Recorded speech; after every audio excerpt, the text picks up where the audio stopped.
fantastic job, because what should have happened Monday is that someone should have followed up with Brian Kelly when he said, yeah, it was my decision not to travel him.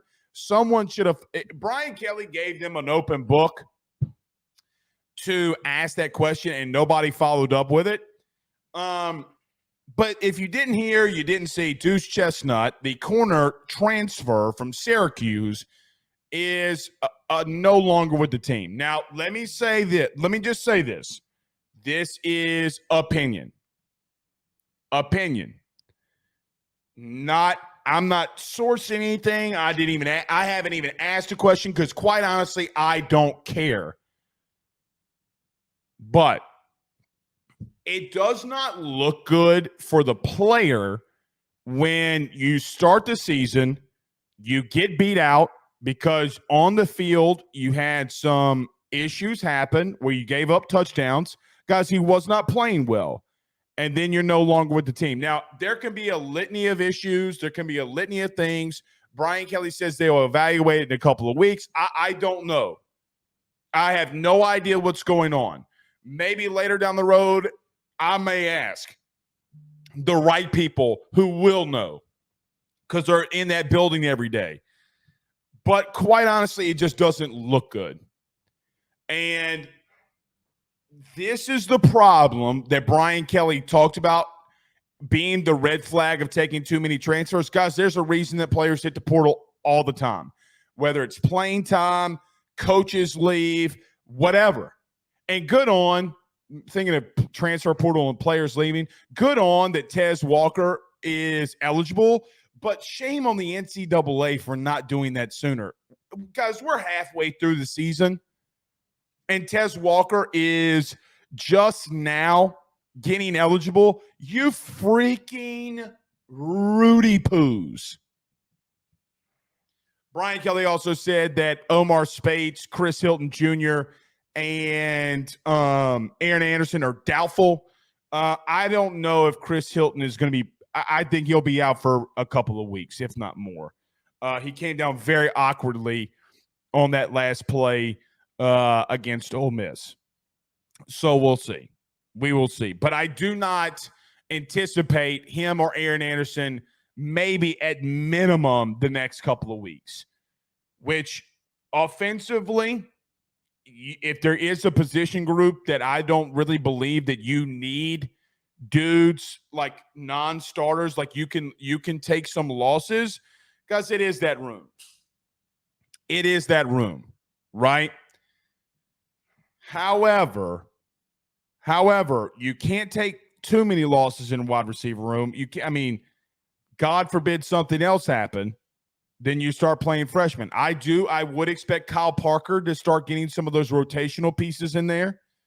So let's see how Kyle Parker can he step up and make a name for himself. This would be a good week to do that if so warranted, if he does get in the game. Here are my 5 keys to victory. Number 1.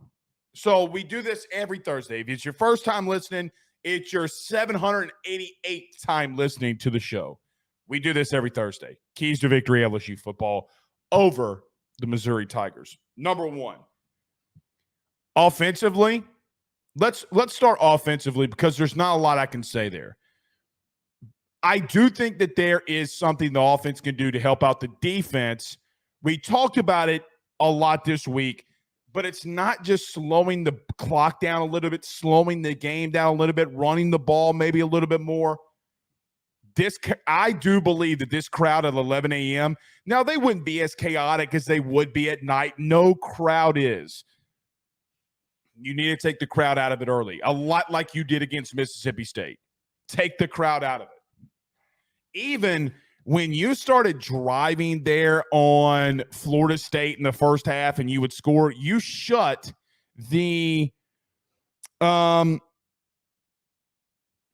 Seminoles up to some extent. Now, when things started getting chaotic, you didn't.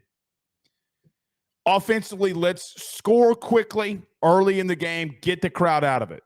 Because if you do that, and God forbid you get up by a couple of scores, that can help your offense. Help your defense. We saw Ole Miss do this a week ago. Number one is just a very small thing because it's the only thing that I can think about the offense in reference to, hey, man, just kind of keep doing what you're doing. Not kind of, keep doing what you're doing. There's nothing that I can say at this moment. Nothing. There's not one thing. Maybe a play call here or there, maybe a missed block here or there, maybe a false start here or there, maybe a hold here or there. But, guys, it doesn't really matter because this offense is continuing to kick everybody's ass. It's like when The Rock hits the rock bottom and he's standing over and about to hit the people's elbow. Everybody knows when LSU's offense hits the field, the most electrifying move in sports and entertainment, the most electrifying offense, and all of the SEC is hitting the field. What do you want me to say? You know, I saw too many people this week. Too many Rudy Poos this week on Twitter. Oh, look at this play. The way shouldn't have rolled him out. I don't give a flying shit about the rollout. You're designing a play to get Malik Neighbors the ball. Would I have done it? No. Was I screaming at the top of my lungs to run the ball twice and to go for it on fourth down and end the game? Yes. But if that's the worst thing that's going to happen, that you have a drive that gets stalled out after you score 49 freaking points, I'm okay with that.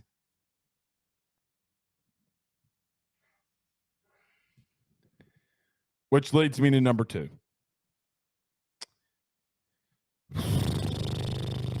I don't really believe me. I don't know how much I believe this, but I just think that you're going to have to do it to some extent. You got to slow the game down. Slowing the game down does not have to come with taking the ball out of Jaden's hands completely. Instead of hitting that inside fade route on first down, instead of running some of the things that you're running on first down, give the ball off. You don't like it. I don't like it, because you're going to have to find ways to give your defense a chance. You're going to have to. Give them a little bit of a break. Maybe Brian Kelly and this staff can come up with something if you give them a little bit of time. But I don't know how much I believe that in my own stuff. It's my number two key to victory. I have no idea if that's the right thing to do. And if I'm wrong in that, in which I probably am, but I don't know what else to say about the defense. And number two, it's an offensive talking point that is completely reluctant on how the defense performs, or the lack thereof them performing.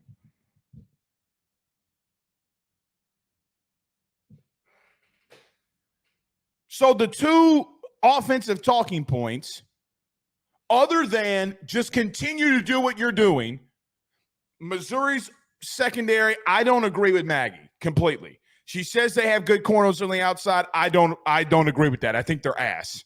I'm just going to be honest. They're ass. They were letting Vandy smack them around. Smacking that ass. Vandy was smacking that ass with Mandeville's own Will Shepherd. Okay? Will Shepherd was smacking that ass. Bad baby, bad baby. Their secondary is not good. And you have probably the best wide receiver duo in the country.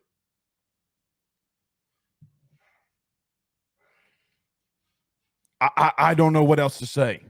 I really have no idea what else to say here. I'm reading my first two keys to victory. I think that they're a little bit of horse shit, other than trying to quiet the noise. But I have nothing else. What do you want me to come out here and say? What do you want me to come out here and say?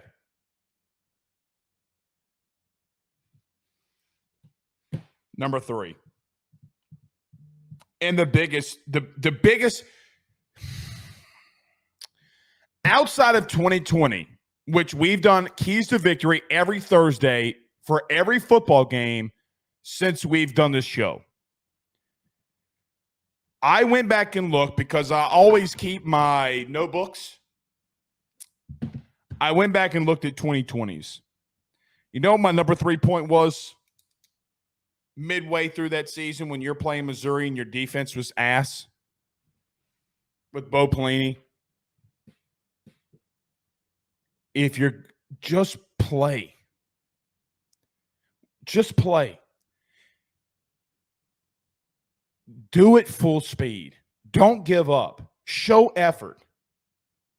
Give effort. Matt House, statistically, every time that he's been a DC somewhere in the second year, it's been worse than the first. It's never not happened.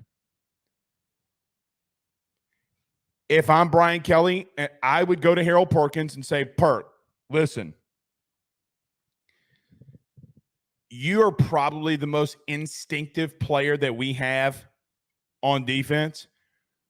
I don't really care what the play call is. If you think that you can do something, go do it. You're too good. Go do it. I told you last night I'm going to stick by it. I think you're going to run more of a four-man front. You're going to get out of the odd man front. Get up on the line of scrimmage from the defensive line. I know that you've all seen my tweet by now. And just go kick somebody's ass.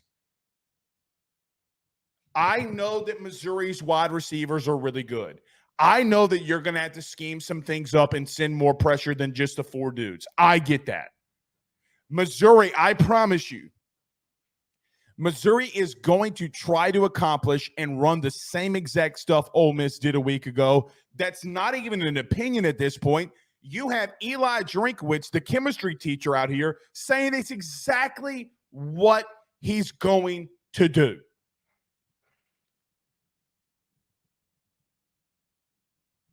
Line them up, man-to-man, send some heat, get up on the ball, crowd the ball, and you got to tackle.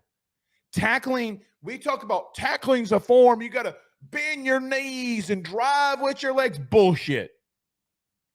Tackling is, and excuse my language if you have kids and the kids around you, so put earmuffs on them. You know what tackling really is?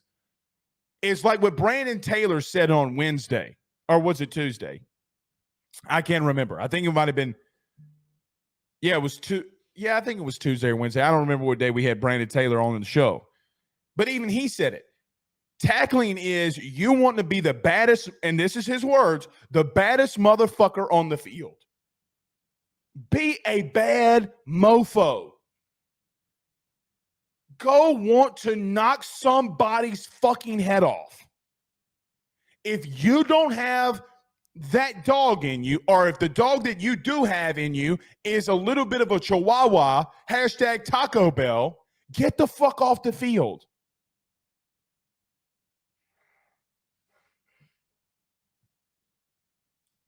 Now, I just said all that for the players. Go play free. Go do what you do. At the end of the game, just go have fun. Go play. Go play. Number 4. This is specifically to Matt House. Look, Big Daddy, the stuff you're doing is not working. It doesn't matter if you get mad at me. I heard that people were not happy with my tweet about the guys not being up on the line of scrimmage, the defensive line not being in the line of scrimmage. I don't give a shit. I don't agree with you, and I am entitled to my opinion. You make $1.9 million a year. You got to, if what you are doing does not work, you have to change yourself and your scheme. Look, if you would have given up 31, if Arkansas would have happened last week, right? Like, meaning if you would have given up 31 points, I'd be like, look, man, it's not great. They made a couple stops. I don't have a lot to say. They got to get better here, here, and here. That's it. It was the worst defensive performance last week in LSU's football's history. And you had a guy from Mississippi State in 2020 throw for 658 yards. It was the worst performance in LSU football's history defensively. You got to look in the mirror and say, what can I change? What can I call? Is there something I can dial up to get the players moving, get them some confidence? You know, it's like we talk about this offensively, that, you know, a young quarterback, you'd like to get him out of the pocket, maybe throw a little bootleg or an out just to get a completion to get his confidence going. Do some things. Send a couple of edge blitzes. Do some stunts, twists, run man-to-man bump coverage. Who gives a shit? They're going to score anyway. Let them get their confidence up. This is on you.